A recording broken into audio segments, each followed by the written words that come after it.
Ahora vamos a hacer la comparación entre el tracto espinocerebeloso dorsal y el tracto cuneocerebeloso porque son muy parecidos, más parecidos que el tracto espinocerebeloso dorsal y el espinocerebeloso anterior. Bueno, entonces empezamos con los usos neuromusculares y los neurotendinosos. Los neurotendinosos son los órganos del tendón de Golgi. Estos son sensados por fibras o dendritas de neuronas pseudonipolares, podemos decir dendritas o podemos decir procesos periféricos. Llegan, aquí está el cuerpo de la neurona en el ganglio de la raíz posterior y sale el axón. Podemos decir axón o podemos decir proceso central. Estas van a ser fibras mielinizadas A alfa, 1A y 1B. De aquí tenemos, digamos, como tres niveles. Uno es arriba de T1, otro es entre T1 y L3 y otro es abajo del nivel lumbar. Entonces, vamos a poner aquí la médula. Aquí están las astas posteriores, astas anteriores, astas posteriores. Entonces, si estamos a nivel de T1 y de T1 a L3, este axón de la neurona entra al funículo posterior en el fascículo gracilis. Y aquí, como estamos en T1 a L3, está el núcleo torácico o el núcleo dorsal de Clark. Y ahí va a ser la sinapsis. Si estamos a nivel abajo del nivel lumbar, entonces la neurona pasa al fascículo gracilis. Aquí está. No hace sinapsis, nada más llega aquí y asciende así hasta que llega al fascículo gracilis a nivel de T1L3 y ahí hace la sinapsis en el núcleo dorsal de Clark, porque aquí no hay núcleo dorsal de Clark. Y para niveles arriba de T1, la neurona, que está aquí en el ganglio de la raíz posterior, entra igual al fonículo posterior, pero ahora al fascículo cuneatus. Y de aquí, bueno, aquí hace sinapsis en el núcleo accesorio del cuneatus.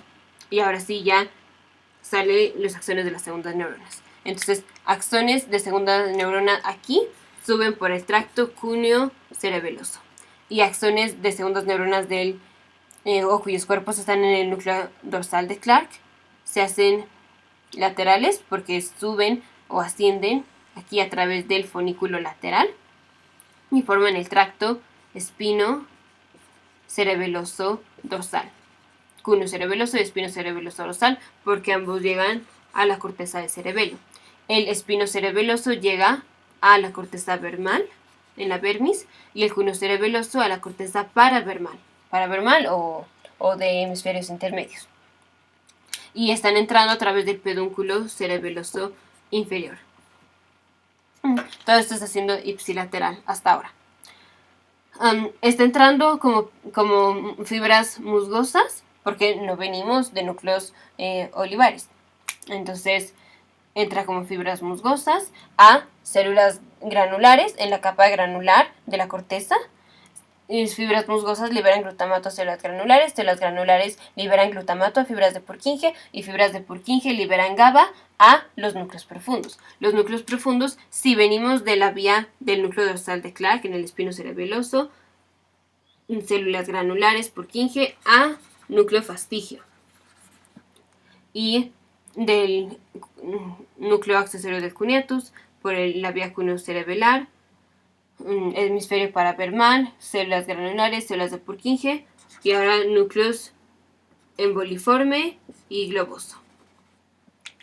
Ahora axones que salen del núcleo fastigio salen a través del pedúnculo cerebeloso inferior. Esta es otra excepción en donde el output no es por los pedúnculos cerebelosos superiores sino por el pedúnculo cerebeloso inferior.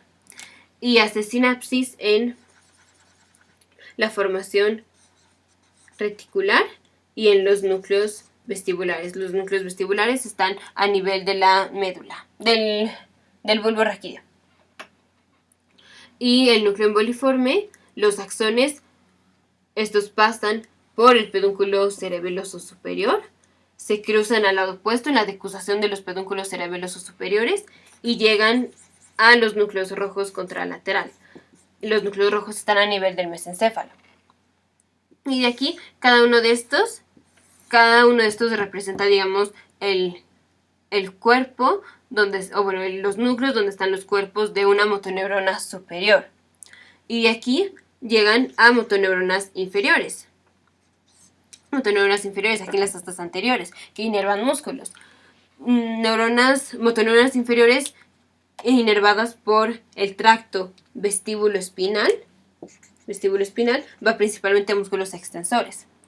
Tracto rubroespinal va a músculos flexores de extremidades superiores. Y el otro es el tracto retículo espinal. Entonces, vamos a repasar la vía. Tenemos usos neuromusculares neurotendinosos, dendritas que son altamente mielinizadas, tenemos ganglio de la raíz posterior y ahora 3 niveles. Si estamos en nivel de T1 a L3, la neurona entra al fascículo gracilis y ahí hace sinapsis en el núcleo dorsal de Clark. Si está abajo del nivel lumbar, entonces entra al fascículo gracilis, asciende por gracilis y cuando llega a T1 L3, ahí hace sinapsis en el núcleo dorsal de Clark. Si estamos en nivel arriba del primer nivel torácico, la neurona o el axón de la neurona del ganglio de la raíz posterior entra al fascículo cuneatus, hace sinapsis en el núcleo accesorio del cuneatus y asciende, y bueno, las acciones de las segundas neuronas ascienden con el tracto cuneo-cerebeloso. Aquí las segundas neuronas pasan por el tracto espino-cerebeloso dorsal o posterior. Pasan a través de los pedúnculos cerebelosos inferiores, como fibras musgosas, a células granulares, de células granulares a células de Purkinje, y de ahí o al núcleo fastigio o al núcleo emboliforme y globoso. Del núcleo fastigio se regresan por el pedúnculo cerebeloso inferior a núcleos vestibulares y formación reticular, y del núcleo emboliforme y globoso salen por pedúnculos cerebelosos superiores, cruzan al lado opuesto, llegan a los núcleos rojos y de ahí, de cada uno de estos núcleos, a motoneuronas inferiores por los tractos rubroespinal, vestíbuloespinal y retículo espinal. Ahora, en los siguientes videos vamos a ver, ahora sí, ya conociendo estas dos vías que son las que necesitamos saber para entender y no tener que memorizar qué es una postura decorticada y qué es una postura descerebrada. Una postura decorticada va a ser dañar digamos que la vía rubroespinal, pero generalmente no dañamos el tracto rubroespinal, sino que lo dañamos acá arriba. Por eso decimos, un daño arriba de los núcleos rojos produce una postura decorticada. Entonces el paciente no tiene la influencia del tracto rubroespinal en la motoneurona inferior, pero recordemos que aquí está la motoneurona inferior y aquí está una interneurona. Entonces llega aquí la motoneurona superior y no nada más está inervando esta, sino que está inervando a la interneurona. Entonces, esta neurona es excitatoria. Cuando excita a la motoneurona inhibitoria, y entonces la motoneurona inhibitoria a la neurona inhibitoria. Entonces la neurona inhibitoria inhibe a la motoneurona inferior. Entonces, si el paciente tiene daño a esta vía, entonces finalmente esta, digamos, motoneurona superior ya no excita a la interneurona, y entonces la interneurona no inhibe a la motoneurona alfa, y entonces el paciente se queda con los músculos, dijimos, flexores de extremidades superiores contraídos. Entonces tiene una posición decorticada o flexora.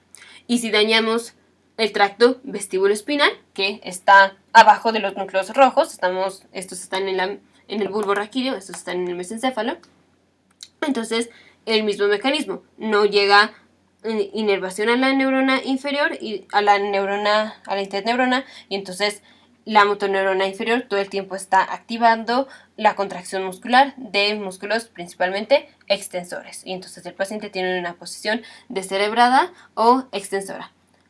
Si no quedó claro, de todas formas lo vamos a ver en otro video, que es un video específicamente nada más para entender la postura decorticada y descerebrada. Obviamente vamos a hacer el repaso de la vía, pero lo vamos a explicar con más detalle y un poco de repaso de una motoneurona superior e inferior.